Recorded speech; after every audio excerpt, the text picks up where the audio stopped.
என்னதான் தாவேக்கா 108 இடங்கள்ல வின் பண்ணி ஆட்சியை பிடிக்கிற அளவு வந்தாலுமே, ஆட்சியை பிடிக்க முடியாத ஒரு சூழல் ஏற்பட்டிருக்குன்னே சொல்லலாம். அதற்காக காங்கிரஸ் கூட்டணியும் வந்துச்சு. அதுல 5 எம்.எல்.ஏக்கள் மட்டும் இருப்பதால, இன்னும் சீட்டுகள் தேவைப்படுது தாவேக்காவிற்கு.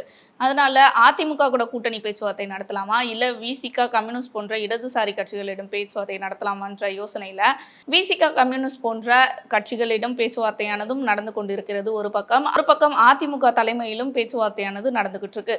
இதற்கிடையில சி.வி. சண்முகம், எஸ்.பி. வேலுமணி போன்றவர்கள் எடப்பாடி அவர்கள் வீட்டுக்கே சென்று இது தொடர்பாக பேசிக் கொண்டிருக்கும் தகவலும் வந்துட்டு இருக்கு. இப்ப அதிமுக தாவேகா சைடு வரப்போகுதா? இல்ல இவங்க எஸ்.பி. வேலுமணி, சி.வி. சண்முகம் போன்றவர்கள் தனியாக தாவேகாவுடன் இணைந்து அவர்களுடைய ஆதரவை தெரிவிக்க போறாங்களா? அப்படின்ற கேள்வியும் எழுந்திருக்கு.